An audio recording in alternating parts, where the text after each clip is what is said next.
Good morning and welcome to the Wednesday edition of the Breakfast Show. It is the 22nd of July 2026, and of course we get to bring you some of the amazing stories that we have well packed for you this particular morning. But before we go any further, my name's and I'm your host this particular morning, Maluwa Eric J. Mwana Mujende.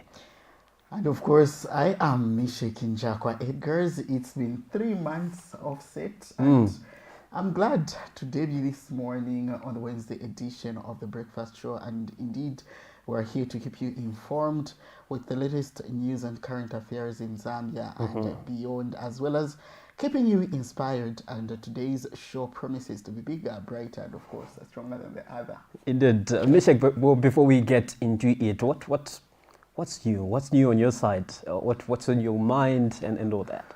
A lot of things, I would say. And one thing that I would just talk about off my head right now is,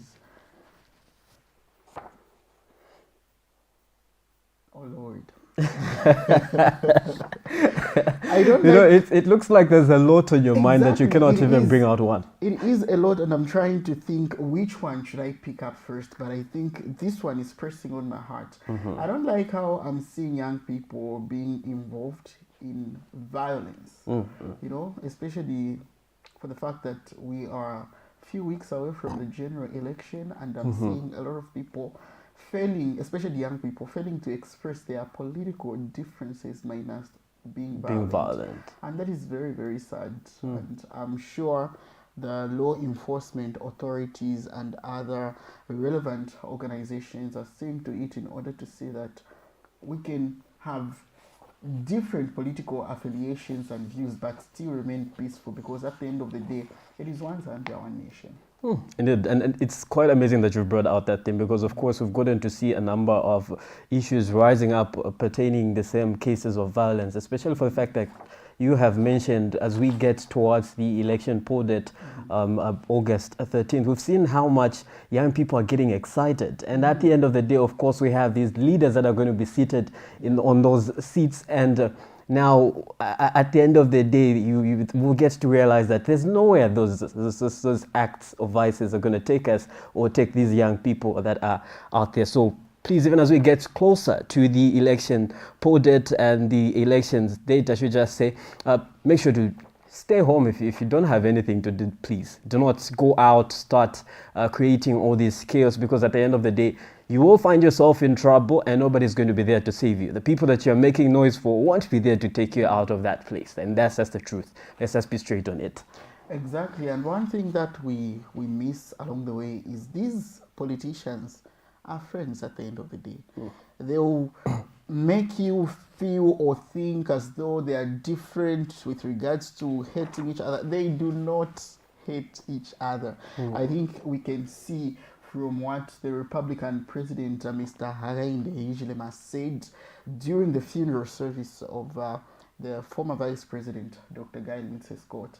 He emphasized that at the end of the day, despite different political parties, they are all leaders and they will be given the same respect. You find them laughing and chatting at the end of the day.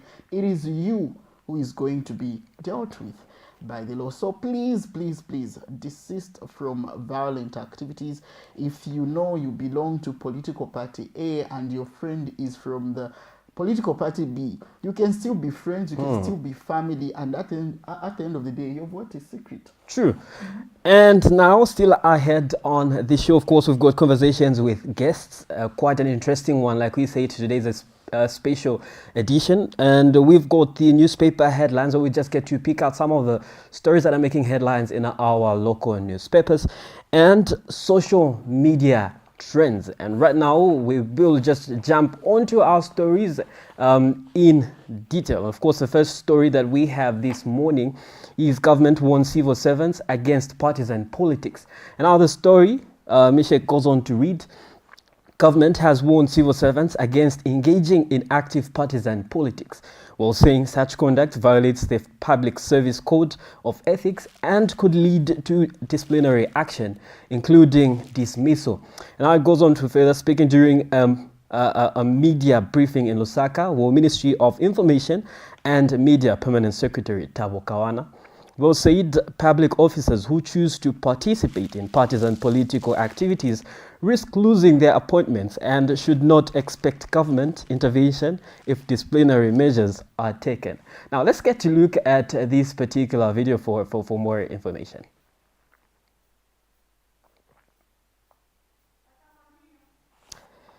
All right, Mr. Do you have maybe anything to say? Of course, we apologize. There's a little technical glitch, but we'll be able to bring the video to you very soon.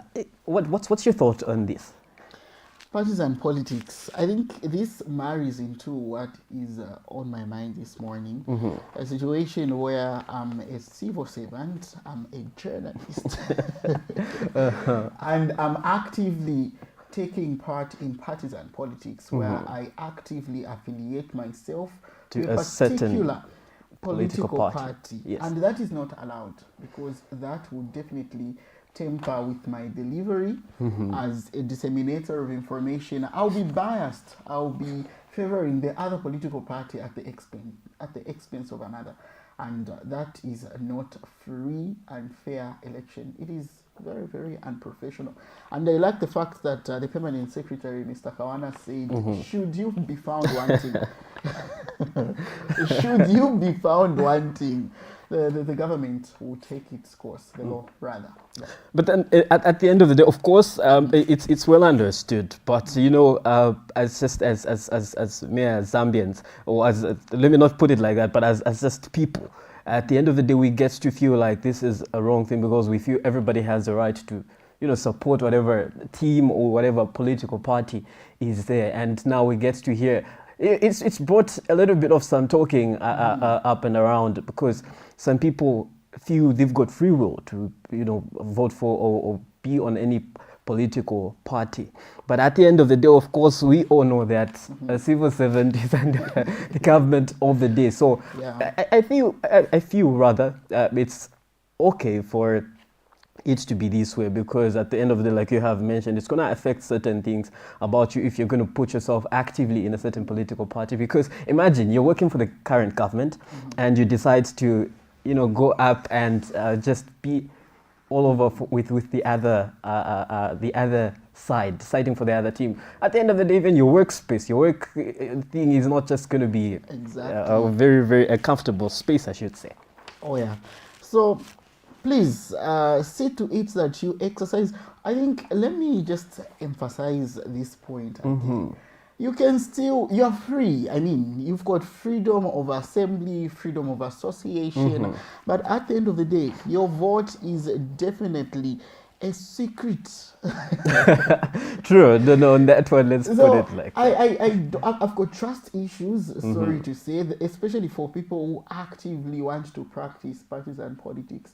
I don't know who they are going to vote for on the 13th. It is only between you and that secret ballot. So please exercise your duties professionally, and there are certain professional bodies that do not just allow you to come out in the public and say, no, I'm for political party A or political party Z. No, that is not allowed. And you're still watching the ICU TV's Breakfast Show. We'll take a break, and when we come back, it is more stories. Passion, we aim to achieve a future so bright with more to believe. We're building are the best graduating students, masters in the School of Humanities. From Lusaka to the world, we stand tall and strong. Hi, I'm Genea Moyo, and I am ICU. We're rising high with education. We are the dreamers reaching for the sky. Thank you so much for staying tuned to the Wednesday edition of the ICU TV's Breakfast Show. And right about now, let's take a look at the clip where government was warning civil servants against partisan politics. Take a look. Is the government concerned with the public service workers, or in short, civil servants that engage themselves in politics? Of course, government is concerned about such. And if civil servants engage themselves in active politics, they lose out completely. They lose their job and so on.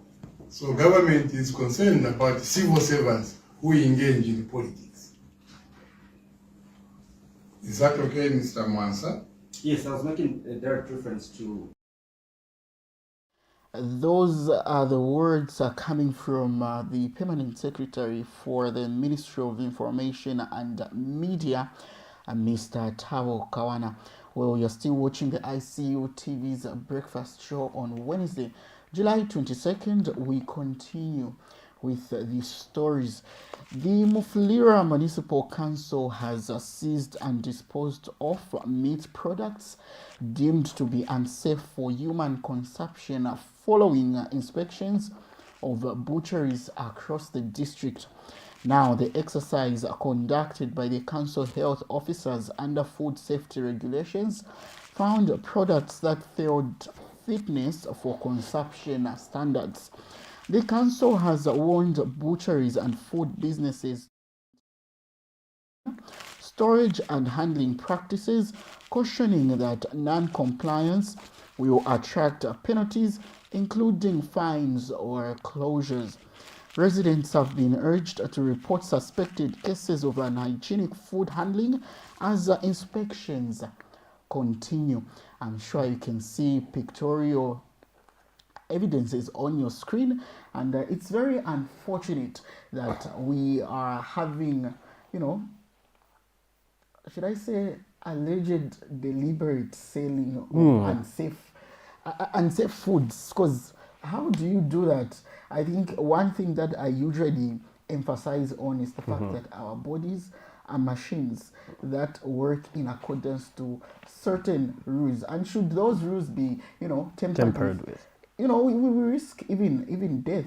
So I'm glad that relevant authorities are now taking it as a responsibility to just monitor these butcheries and other food related outlets. Indeed, and like you have mentioned, especially for the fact that it's being done deliberately, that's quite sad, because look, as an individual, you personally wouldn't have that product, but you decide to put it on the market to have other people consume it, which is where is the humanity in that? Because at the end of the day, the implications of that particular product that you're bringing out.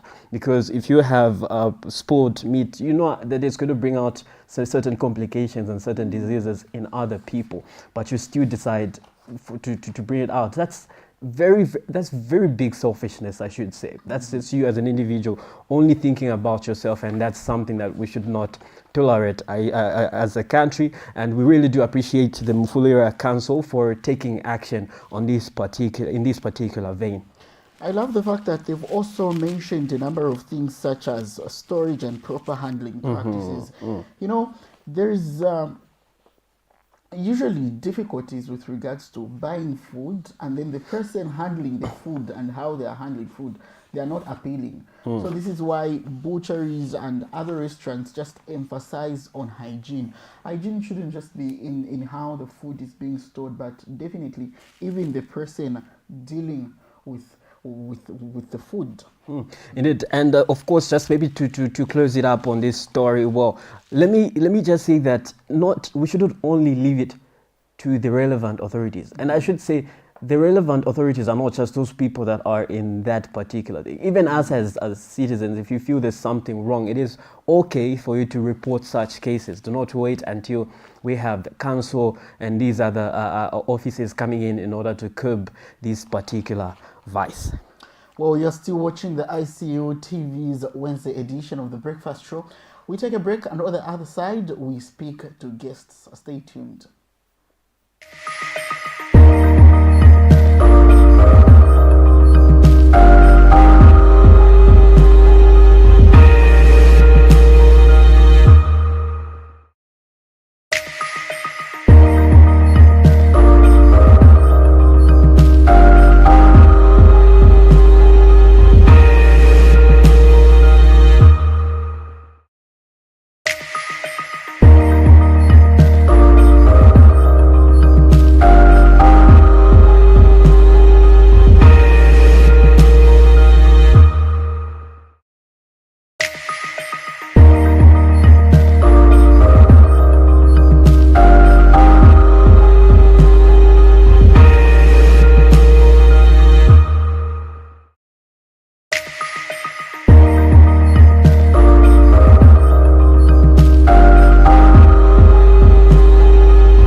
right, welcome back once again on the Wednesday edition of the ICU TV Breakfast Show. And of course, we have talked about what's what's with us on the headlines, as well as we told you that we're going to be having guests this particular morning, and of course, quite an interesting one. And well, this morning, our guest joining us on the breakfast show is Simpilo Siabwanta, a climate change negotiator in the UNFCCC process since 2021 and founder as well as executive director of advocacy for climate change education.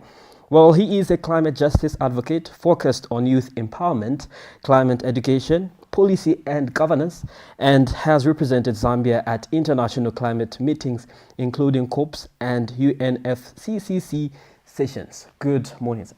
Good morning, and thank you. I'm happy to be here. Good. How are you doing? How's your week been so far? And Yeah, I've been doing great. Just a lot of work. Uh-huh. Yeah, trying to balance up with both the climate space and the academic issues. Yeah, so it's life. Well, thank you so much. Well, of course, I've given a brief introduction about you, but we would like to understand who is Simpilo and what inspired your journey into climate change advocacy. Wow. Just to explain more about myself, like I'm one of the youth that has been into the climate space actually over so many years. I can say from 2010. So we have been involved in advocacy, policy development for the country. I'm also an academician scholar, which I've done environmental education, bachelor's and master's at the University of Zambia. I'm also currently doing my PhD at the same time, and also job balancing up also another master in public health, trying to combine the whole aspect of climate impacting different sectors of human life. So try to understand, then also being involved into climate justice itself is very broad in terms of digital advocate.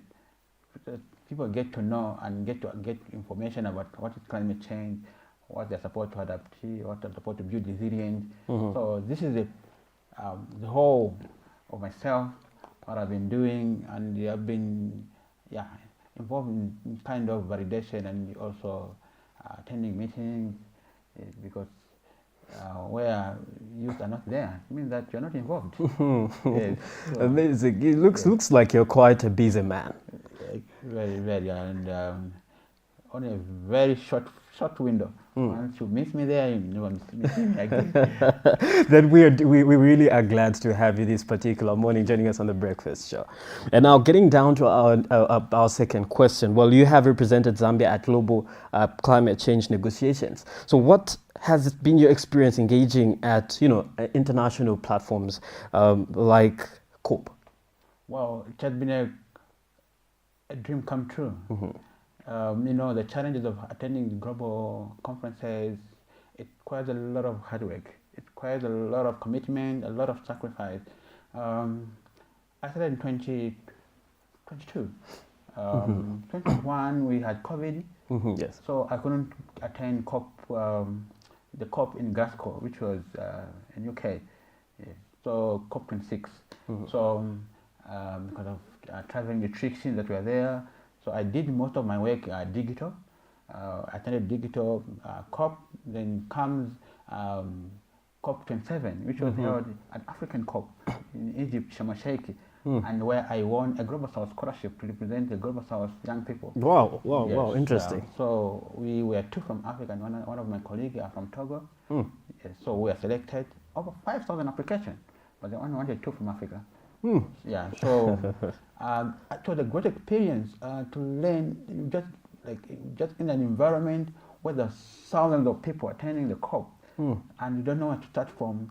I was just lucky enough that I was mentored by some of my colleagues and friends who took me direct to main negotiation rooms to understand how the process is, what's supposed to be done, the understanding of the parties, which is the government side. You understand the observation, the role of the observation, or international organizations and organizations that are accredited to the United 4C process. which is United Nations Framework Convention on Climate Change, which is the highest organ body in terms of climate change policy, yeah. the final decision-making process. So, and there I was following 2 thematic areas, which is action for climate empowerment, which involve education, training, capacity building, as well as the adaptation, because adaptation is the priority for Africa. So, it has been a great process where I attended the COP27. I went to COP28 in Dubai, which was 2023. 2024, I went to Azerbaijan, Baku, in every COP held in every November. Then also 2023 June session, where we call the technical bodies, subsidiary body on implementation and subsidiary body on technology, understanding the science the other side, and also understanding the implementation the other side. So these are held every June. So I attended the 2023, 2024, 2025, and 2026 this year. You are quite a traveler, I should say, and it looks like the experience, because the more you get to these, get to visit these spaces, the more experience you get to get. So now I am quite, you know, I should say convinced that you are experiencing this particular area. Now, climate change, how does it affect Zambia as well as the African continent at large? Well, you know, climate change is it's a big issue. It's a global issue. So, to narrow it down to Africa and Zambia, because we cannot separate the sub-Saharan Africa.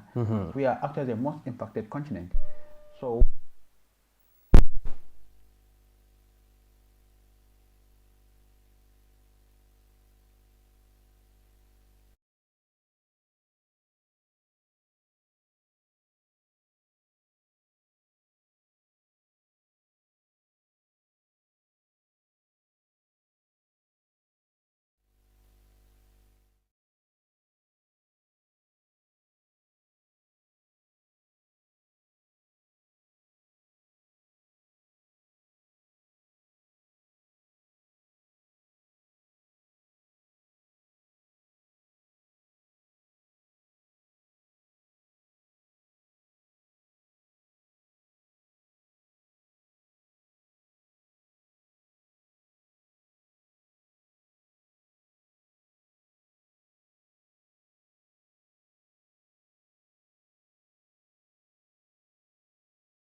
once again for that technical glitch that we had right there. Now, getting to continue with the conversation that we have with Mr. Simpilo right here.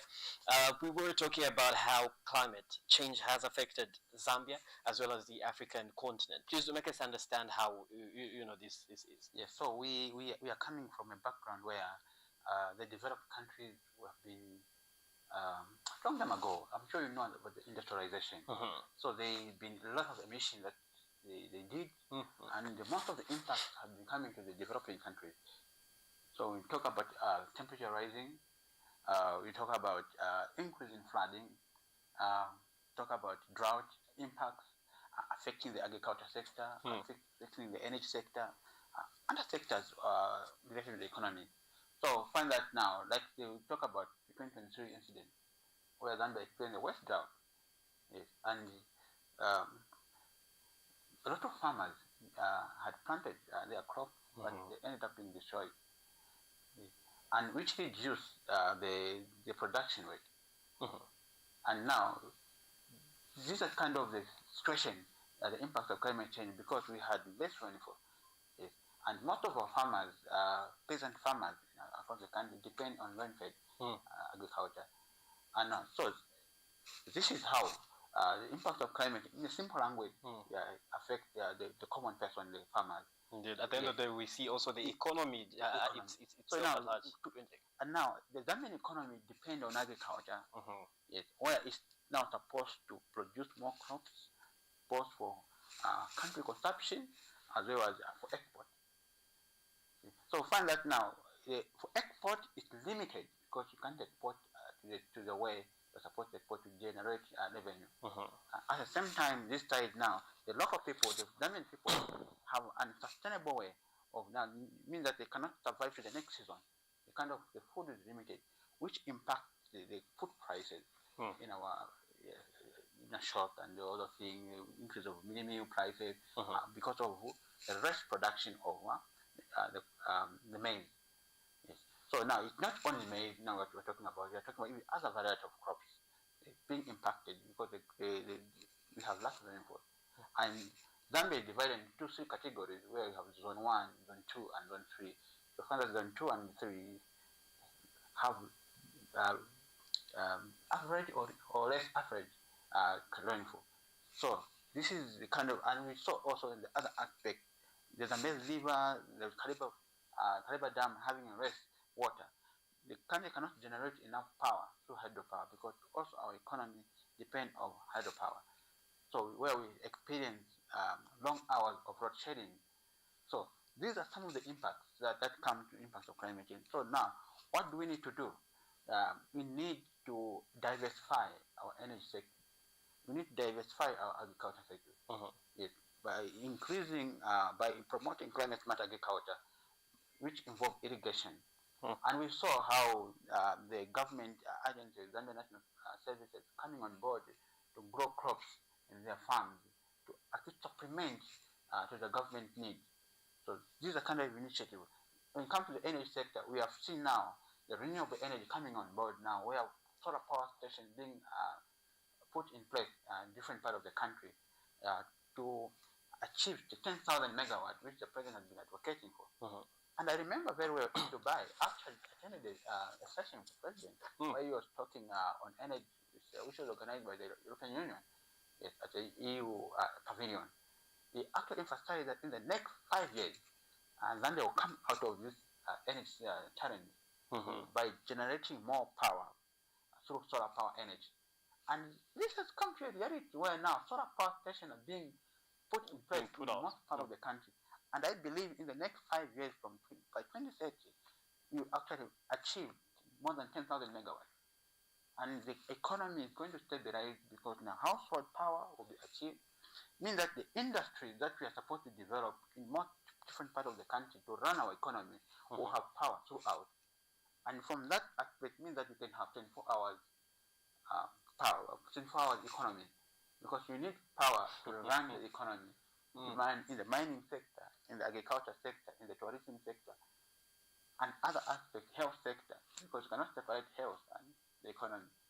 All right, good one, I'm sure this is quite insightful to the people out there that are watching us right now. And of course, like already mentioned, we have Mr. Simpilo with us this morning. He is a climate advocate, I should say. And now, getting down, you know, most people think such topics or such things are meant for the elderly people. You know, so why is climate education important for especially for young people? Well, education is something that I don't take for granted as well. It's a great equalizer. It's a great investment um, wherever you go. And even the president has been emphasizing education.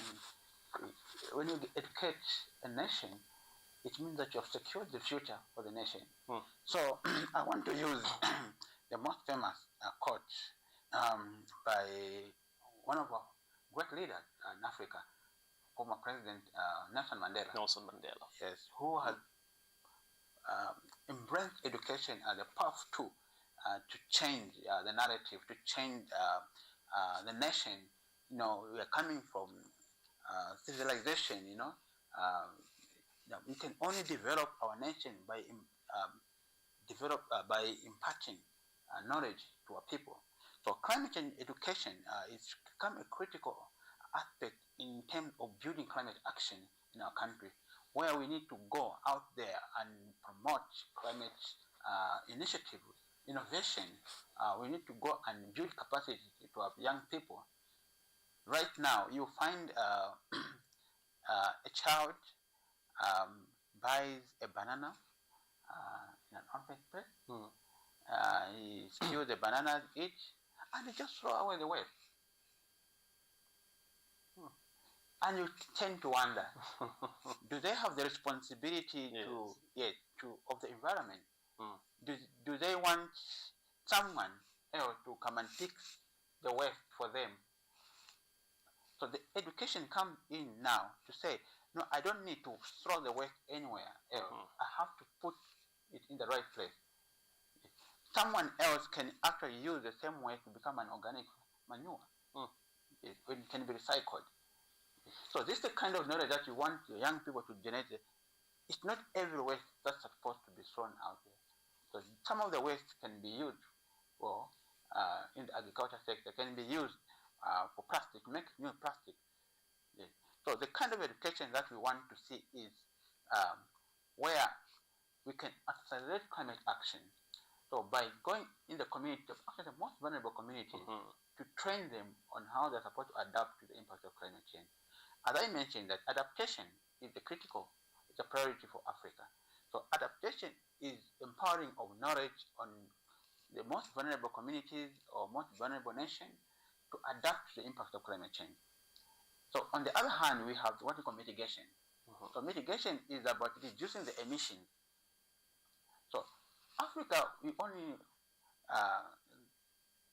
0.04 emission, 0.04 emission, or 4% emission. Then the global developed country has almost 96% emission. So we pollute less in the developing country. So it means that the 96% goes toward adaptation, which become now the priorities of how we can build resilience. So education now coming to promote the strategies of adaptation on how young farmers in rural areas, how we can promote ecotourism, how we can manage the waste, how we can build resilience in terms of climate change and health. So all these aspects. So we need to impact the knowledge. We need to train the farmers. We need to train traditional leaders. We need to train teachers. So also under the aspect of climate education, we talk about at a higher level of formal education. Yes, where now we start teaching children in like here at ICU University of Zambia, CBU, and other institutions. We're also creating climate education hub in schools. So these are platforms where we can actually now teach young generation on the importance of caring for the environment. Right. Now, you recently co-organized the African Youth for NDC's Forum in Zambia. Well, what was the main goal for this particular initiative? Well, the main goal is that we want to train young people in Africa to understand the NDCs in the Paris Agreement, Article 4. So NDCs are nationally determined contributions. So these are plans and priorities which a country put forward on how they are going to achieve in the next 5 years. So right now we are talking about NDC 3.0. So the first NDC started in 2015 when Paris Agreement was adopted. Maybe just to cut you short a little bit before we go forward, we just said NDCs. Would like to understand what do these letters symbolize? What do they stand for? NDCs. What are the NDCs? The NDCs, yes. The NDCs are just priorities and plans. Yes. Do these letters have something that they stand for, or it's just like that? Okay. All right. Okay. No. Yes. So the way the Paris Agreement, it's a Bible of climate change. So it has different articles. Yes. So when it comes to NDC, it's article number 4 of the Paris Agreement. Yes. So the NDC priorities plans, NDC plan. So these are where discussions. So it covers now all aspects of all the climate change policies. Yes. So plans that countries developed, what they are going to. It's like a manifesto. Yes. You see, you plan a promise. This is what we are going to do in the next 5 years. We are going to plant 10 billion of trees in Zambia. In the next 5 years, we are going to promote renewable energy by having 20,000 megawatts of energy. So this is a plan. In the next 5 years, we'll train 1 million young people in Zambia on issues about climate change. Now, these are just priorities. Aligning to the government agenda, we talk about the 8th National Development Plan in Zambia. Yes. Also talk about the SDG goals, international. So everything aligned at a bigger picture. Yes. So these priorities are submitted to the UNFCCC process. So we have NDC 101, which started in 2015 when Paris Agreement was adopted to 2020. We have the NDC 2.0, 2020 to 2025. Now, 2026 to 2030, we have NDC 3.0, which countries make priorities and they submit. So it's now, when you go for COP, now you are being evaluated. Have you done this or not? Have you done this? What have you achieved this year? Are you in line? Are you in the pipeline? All the things. So now, in this process, young people have not been participating. They have not been included. So there have been unlimited meaningful participation of young people. So this conference is now an inaugural, first ever worldwide, to create a platform for young people in Africa. We believe Africans have the solution. So Africa must fight for each one. Yes. So we are creating a platform for African young people to engage in this process, in the designing, in the planning, in the implementation of NDC at national level and also at regional level. So this is the purpose of the goal. So the other goal is that the main agenda is we want to create a center, yes, an African Youth Center on NDC. So this is the platform where now it's going to engage African youth from different regions, Sahelic region, East African region, North, West, and Central in this process.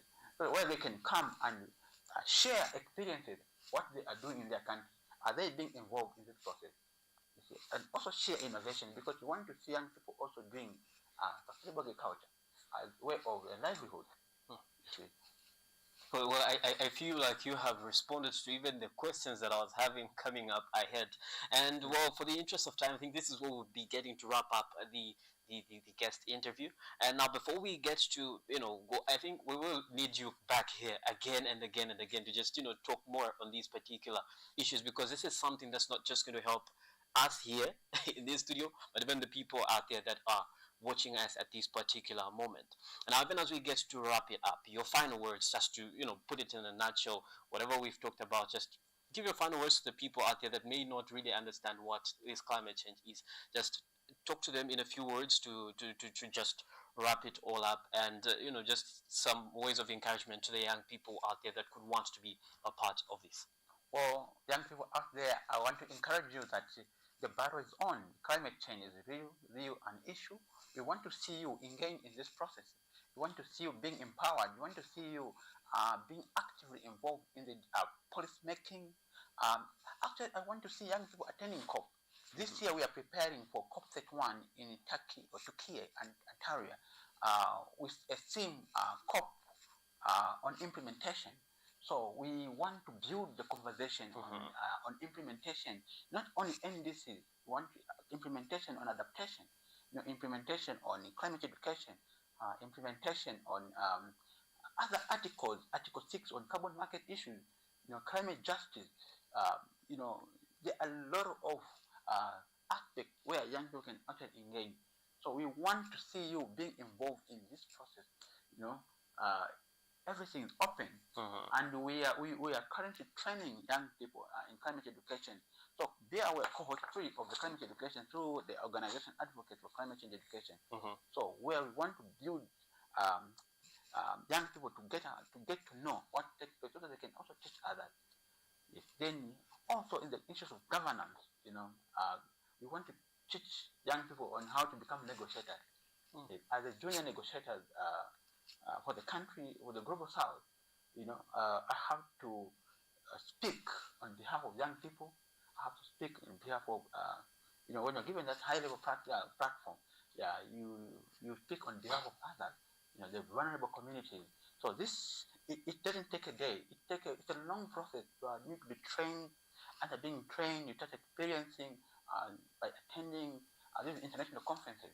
So we are here to support you so that you also have these privileges of representing Zambia in global space and regional space. Indeed. Well, thank you so much. Amazing.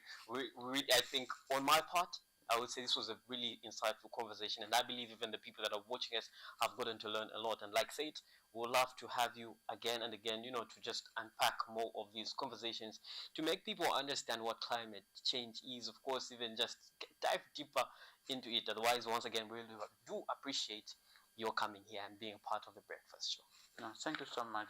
Okay, well, dear viewers, joining us on the Breakfast Show this morning was Simpilo Siabwanta, a climate change negotiator in the UNFCCC process since 2021 and a founder and as well as executive director of Advocacy for Climate Change Education. Now, he is a climate justice advocate focused on youth empowerment, climate education, policy and governance, and has represented Zambia at international climate meetings, including COPs and UNFCCC sessions. This is where we get to a close of the first part of the guest interviews, and coming right after is another guest, quite an interesting conversation as well. So for now, do stay glued even as we get to bring you more of their conversations. The Information and Communications University is complementing government effort in promoting legal and safe mining for all Zambians. ICU is offering a short practical training course to artisanal and small-scale miners and those who intend to venture into mining. This training covers identification of rocks and minerals, mining operations and equipment, health and safety in mining, environmental protection, licensing and compliance. Qualifications: National Registration Card NRC. Apply now at www.icuzambia.net. For more information, contact the ICU School of Mines, Department of Artisanal and Small-Scale Mining at +260 763 302 596 or +260 973 263 492. For analysis of mineral samples, contact the ICU School of Mines Laboratory at +260 973 263 492 or +260 977 833 434.